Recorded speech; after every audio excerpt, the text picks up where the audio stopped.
Bonjour à tous, aujourd'hui dans Mizan, l'entremetteur musical, je reçois Guillaume Levan. Salut. Qui va nous présenter un petit peu son nouveau projet. Alors, le projet, c'est un second EP. Ouais. Voilà, donc il y a un premier EP qui est sorti il y a 2 ans, avec 3 titres. Et là, il y a un second EP qui sort avec des titres qui auront un peu plus ma signature. Pourquoi ce projet, en fait ? J'ai toujours voulu, du coup, avoir mes chansons, avoir mon propre univers musical. C'est vrai que à la base, je viens du live, de l'animation.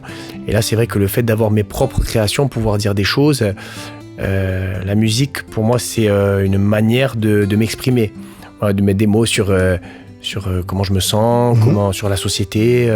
Voilà, c'est mon moyen de communication, d'expression. Donc, tu n'es pas tout seul dans ce projet. Qui t'entoure ? Alors là, on travaille essentiellement en binôme, pour l'instant. Hein. Voilà, on peut travailler à plusieurs. Mais pour l'instant, je travaille avec José Ugolini, voilà, qui est un auteur-compositeur corse. Voilà, on travaille essentiellement en binôme.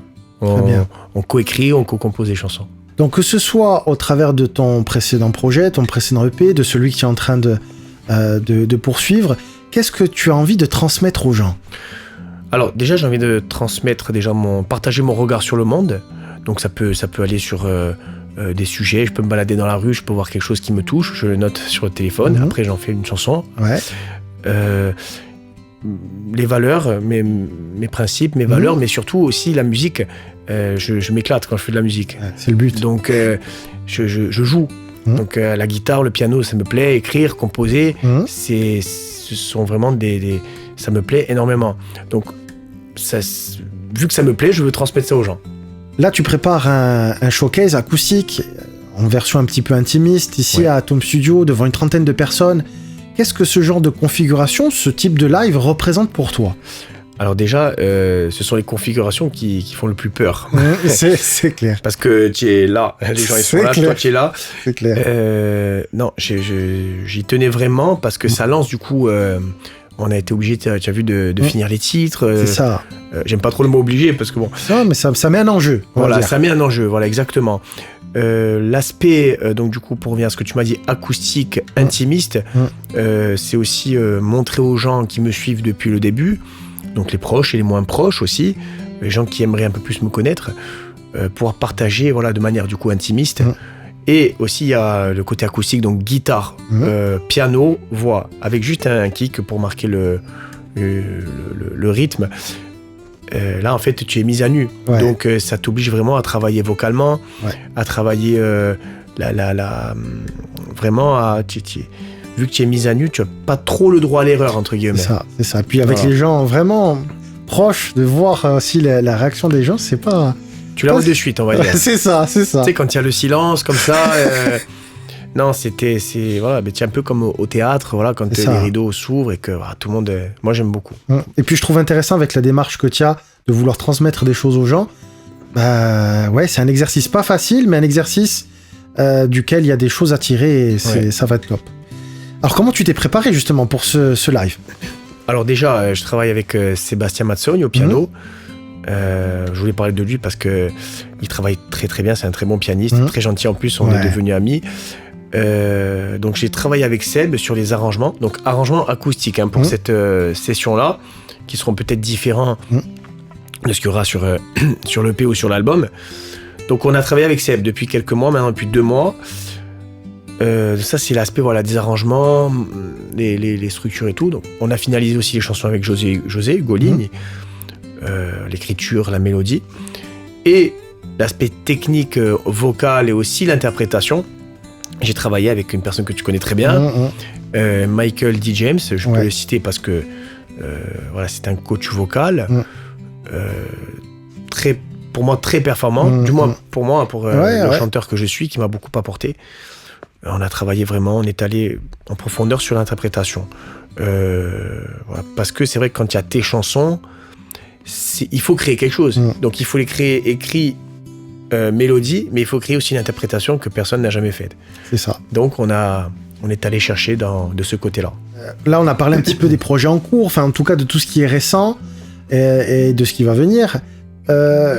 mais pour les personnes qui te connaissent peut-être un petit peu moins, connaissent un peu moins ton parcours, comment tu pourrais résumer un petit peu ton parcours, comment tu en es venu à faire de la musique?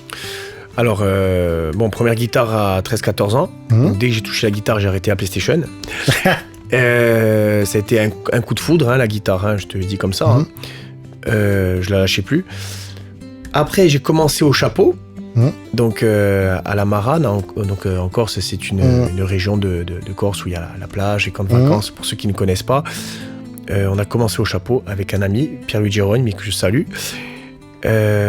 Ensuite, donc ça m'a passionné, hein, j'ai vu que je pouvais faire 2-3 billets avec ma passion, donc on est allé dans les bars, les restaurants, et après je suis arrivé à l'université de Corse, à Corté, qui est une université, une fac très festive, avec beaucoup de chanteurs, un vivier de chanteurs. J'en ai eu au lycée aussi juste avant, donc des gens qui maintenant ont fait carrière, mais à la fac c'est vrai qu'on a commencé à se lancer dans le festif, mais aussi la polyphonie. On faisait un petit peu un mélange des deux. On chantait dans les soirées étudiantes, on composait beaucoup, on faisait le tour de Corse, on partait sur le continent, en Sardaigne. Donc là, j'ai vraiment compris aussi que la création, donc ce travail, que ce soit de création, d'arrangement aussi, les arrangements vocaux, les arrangements musicaux, bah, c'est un monde, c'est pas ce dont je m'imaginais. Donc ça m'a passionné. Et ensuite, pour finir, j'avais un petit peu levé le pied 1 an ou 2 avant le Covid. Et pendant le Covid, je me suis mis à jouer au piano. J'ai commencé à vraiment composer encore plus qu'avant. Et après, j'ai rencontré José. Et là, on a partagé plein de choses. Il m'a fait écouter un petit peu des titres pour voir un petit peu aussi où j'allais me diriger. Et on a commencé à monter ce projet, un univers ensemble. Et depuis, on ne s'est plus lâché. Question un petit peu... on a parlé des projets en cours, du passé. Question retour vers le futur. Je suis fan du film. Oula. Alors, imaginons que tu es Marty McFly. Si tu avais la possibilité de revenir dans le passé pour te rencontrer, ce serait à quelle date et tu te dirais quoi? Alors, c'est vrai que c'est une question qu'il faut se poser, peut-être même souvent, parce qu'on ne se rend pas compte du parcours. Donc, de quand on est petit à maintenant, on voit toujours des fois le négatif. Et il faut retenir quand même le positif. On construit beaucoup de choses, on est des artisans, hein, au final. Moi, ce que j'aimerais, j'aimerais juste parler, je vais un petit peu détourner ta question, et parler à l'enfant qui avait peut-être 10 ans, et même peut-être l'ado. Moi, j'aimais beaucoup la musique, mais je pensais pas qu'on pouvait en faire un métier. Je pensais pas qu'on pouvait faire ça de manière... se transcender aussi grâce à ça, quelque part. De construire vraiment quelque chose de très intéressant, de se dépasser.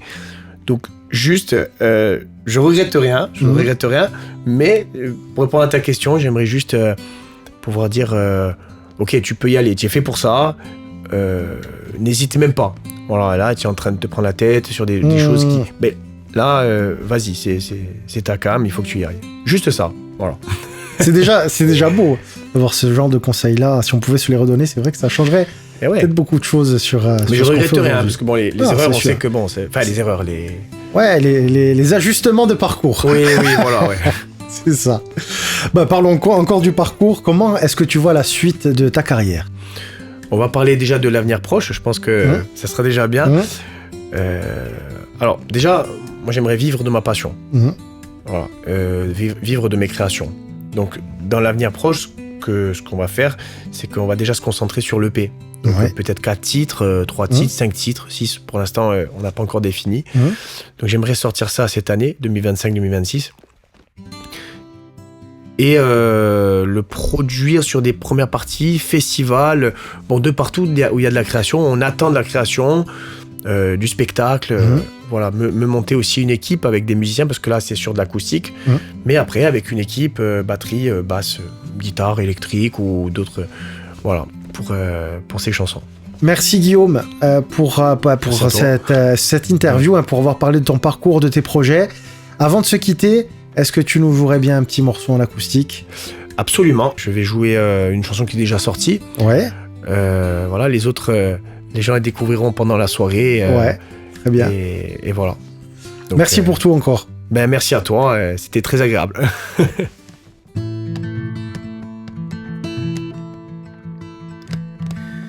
Nous sommes tous des voix qui se rassemblent, des traits d'union. C'est bien comme ça. Car pour être ensemble, on se ressemble, d'où que l'on vient. C'est l'histoire, la mémoire qui chante tes refrains d'autrefois, du soir au matin. Almeria, tu dansais l'été dans les cafés d'une Rambla. Abuelita, tu chantais toujours plus fort comme on reprend espoir. Ya ya ya ya ya ya ya ya Almeria.